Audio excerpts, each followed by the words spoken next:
in that? Yes. Yeah. Do you believe that there was so much mismanagement of trust on the part of the government? Yes? Yes. Was there abuse? Yes. Okay. Now, since you're all saying yes, it's a very soft yes, because if you're actually going to be the ones to lead the yes, can we hear a bigger yes? Yes! Okay. Now, my next 15 minutes is just going to touch on a couple of corruption issues, because I believe the crowd I'm talking to is already convinced that we need to change a corrupt government. We need to change the system that is corrupt. And the only way to do that, at political rallies, we would say, ini kalila, and you're supposed to say, ubah. So, Reverend, if you get into trouble, it's not my fault, because that's what we need to do. It's really about ubah. Now, the framework for corruption, before we go into the individual issues. One, illicit outflow of funds. I'm sure many of you are Malaysia Kini readers, you find information online and so on.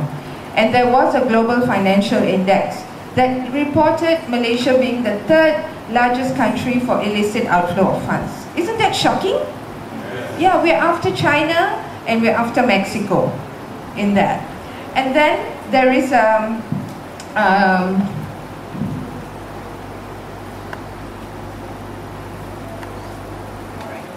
there is a perception index in which many countries are actually compared with under the Transparency International Index. And you will see in 2012, the country ranking for Malaysia is 54.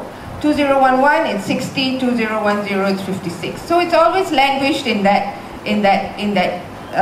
56, 60, 65, you know, that kind of range. And never really moving towards a perception that there is improvement in actually trying to plug the loopholes when it comes to corrupt practices in the government. Now, that's the framework. But having said that, when Najib, our caretaker Prime Minister now, when he took over the government, he had put corruption and weeding out of corruption as a very major thrust in his NKRA, the National Key Results Area. Which means when it comes to cakap, it's there. But cakap tak serupa bikin. Okay, this is what we are actually looking at. It's there, high up on the NKRA, but it is not actually being lived out in action. Now, when we actually look at how the government has engaged in, so it's actually being enriched. Is it the cronies of the government or certain people in business or who? Now, the Scorpion scandal, the reason why we're being called left, right, up, north, south, speaking at different charamas even before the election campaigns and even before nomination day, is because this scandal is just one scandal, but it is the face of corruption in this country. Mainly because of the millions and millions of ringgit that have gone into the hands of greedy people, that have gone out of the country because of corruption and because of the need to enrich the cronies of the Barisan National Government. The other thing about this scandal is our Prime Minister is quite directly involved. Now, if you look at this slide tries to summarize a very complicated case. But what I will do is I'll tell you there's two key people involved. On the top is your Prime Minister, caretaker Prime Minister Najib. Bottom is this guy called Razak Baginda. He is the consultant, the main key player that's actually involved in the entire procurement process. Now, the Scorpion submarine was bought for 7.3 billion ringgit for 2 Scorpion-class submarines. First question to ask, was it the class from France? One of the reasons why we paid more is because at that time, it was common for France to actually engage in giving kickbacks and commissions to third world countries that were purchasing from them. So that's why there was a lure. But then they signed the OECD convention, which was an anti-bribery convention, right at the time that Malaysia was purchasing these submarines. So 540 million was paid to a middle company. This middle company is called Perimecca. Who are the directors? It's this guy at the bottom. His name is Baginda and his wife. Okay? Now, Perry Mecca received 540 million for training, for support and coordination services. When parliamentarians asked what was the money used for, they didn't get very consistent answers. Who paid the money? Also, they didn't get consistent answers. When Swaram approached the MACC to open an investigation into this, up to this moment, to our knowledge, there is no investigation, right? So, what we decided to do, we lodged a report at the French courts, something very unusual, but we didn't think it would go anywhere.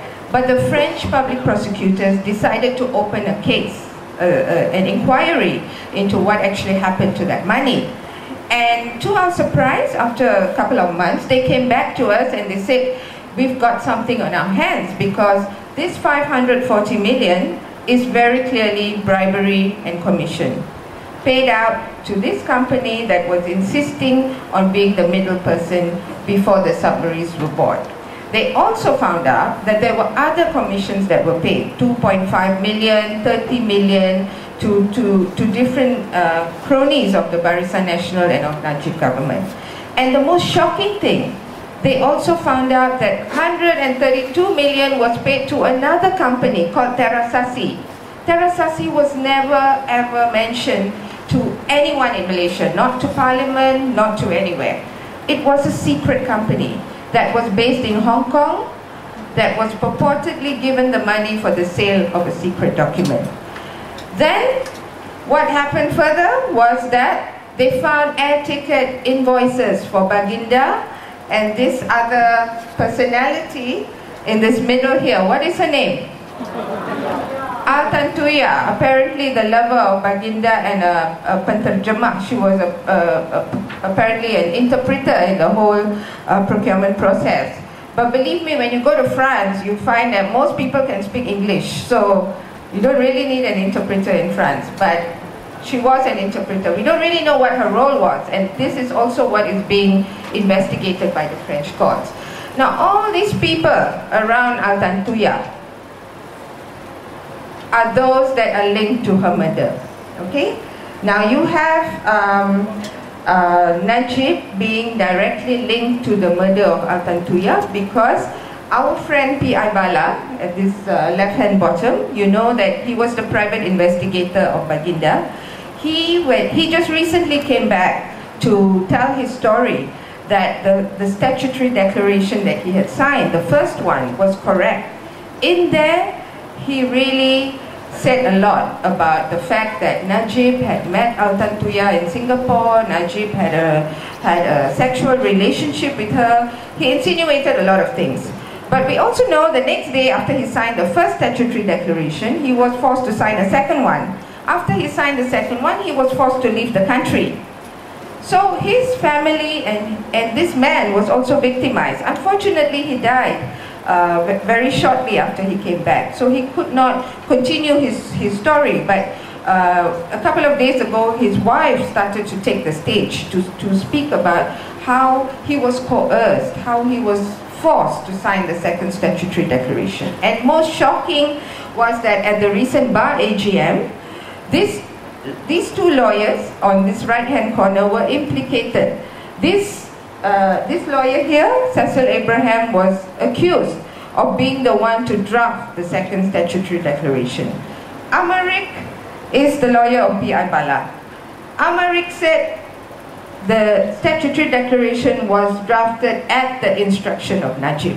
Now, if I lost you a moment there, because of all these names and all these things, the only important thing to remember here was that the second statutory declaration was at the instruction of Prime Minister, caretaker Prime Minister Najib. Now, what is such a high-ranking man with so much power trying to do to intervene in this case, if he had nothing to hide?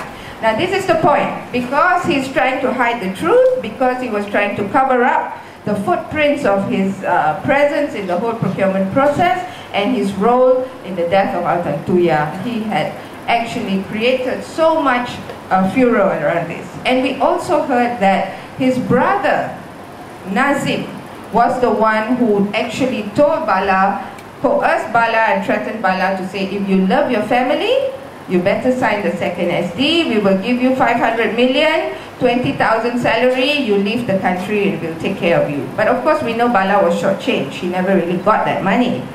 But the whole story around this thing is apart from the corruption crimes and the millions and millions of ringgit that went out related to his wife as well. But if you read the newspapers and if you actually scrutinize the news, you will find that Najib has been quiet. And if he thinks that silence is going to take him through to get a fresh mandate from the general elections, then we must tell him that he is wrong. He is wrong. Because we as conscious Malaysians, we as Christians in Malaysia, we actually need to know the truth. And before the 5th of May, if he's going to ask us for a fresh mandate and he doesn't tell us what actually happened, does he deserve our vote? No. No, because we need to have a clean government after the 5th of May. We really need to flush out corruption. We need to ensure that our taxpayers' money, yours and mine, are properly and responsibly managed. Can we at least say that for the 5th of May that we will vote out corruption? Yes. Okay, so that's why I said this elections is really about corruption, corruption, corruption. Now, the other thing I actually ask people when we go on the campaign trail is, do we feel that harga barang naik, everything around us has gone up? Yes? What about our salaries, our wages? Never. No? I mean, some of you from the civil service might say, yeah, a little bit and all that, because they're trying to bodate you, they're trying to buy you over. But generally, the wage has not increased. But the prices of goods have increased. Now we question, is it really that the country has no money? Or is it really that there has been so much wastage and so much leakage that so much money has actually gone out? Remember, we are the third when it comes to illicit outflow of funds. Really nothing to be proud of. But here is a situation where after 55 years, the government has become so used to mismanaging much of our funds and much of the way in which our finances are managed. I also am the city councillor in Petaling Jaya. That has actually opened my eyes, because the way in which contracts are given out, the way in which licenses are given out, is quite shocking sometimes to see how a 10% increase in everything in the budget is something which was found to be a norm. And our Menteri Besar, Tan Sri Khalid Ibrahim, had actually tried to plug the gaps. He had tried to cut corruption, cut excessive costs, and actually make sure that Selangor is better managed. And Klang comes under Selangor. So you can be proud that this Menteri Besar has actually saved 191 billion ringgit for us since he took over in 2008. Now that's something to clap for, right? Because your former Menteri Besar, K. Toyo, what was he charged for? What was he charged for? Corruption. He had a house that was beyond his means. He took his family for a Disneyland holiday when they actually didn't deserve to go on a holiday because he was using our money. Did we pay for him to go to Disneyland? No. No. So this is the kind of difference that we can see when Pakatan Rakyat took over. In MBPJ alone, in 1 year, we could save 16 million ringgit. 16 million ringgit. And MBPJ had asked for this money to actually get more auxiliary policemen, because crime is a big problem in Malaysia. But of course the federal government said no. Federal government said no because they don't want Pakatan Rakyat to look good. And somehow ordinary citizens like us get caught in the politics of the whole thing. But this is our chance. 5th of May, remember, we are the bosses. We are the ones that go out, tell people that no more corruption. We want a government that can work for us, that's responsible for us. Now I've got a few more examples here of, in the last couple of years, it's just been a joke sometimes. What is this scandal all about? Lembu? Living in condos. Okay. Now, even some of us can't even afford to live in condo, but in this case, the Lembus are living in very luxury condos. This is about a soft loan, 250 million being given to the husband of a minister. Anybody can guess who's the minister? Yeah, okay, so no need to go through this because we know this was also complete abuse of power. Now, this is Zuna's favorite cartoon, which got him so popular after he drew this. And Shahrizad's picture here was the one that she came out of court saying that she has no idea what her husband does. She doesn't know what her sons do, she doesn't know what her husband does. Okay, so she's innocent, she says. Now, what is this? Yeah, maybe this is the father of corruption. His name is Taib Mahmud. He is the chief minister of Sarawak. Now, this video was released a couple of days before nomination day.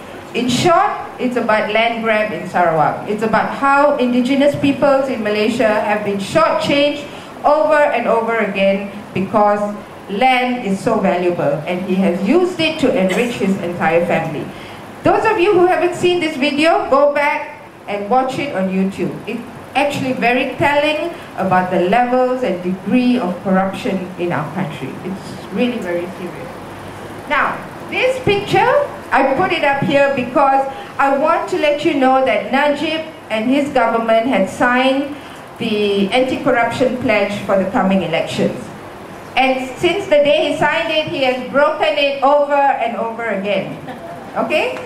Because he's still functioning like a prime minister, still giving out money, still promising schools, still doing all kinds of stuff.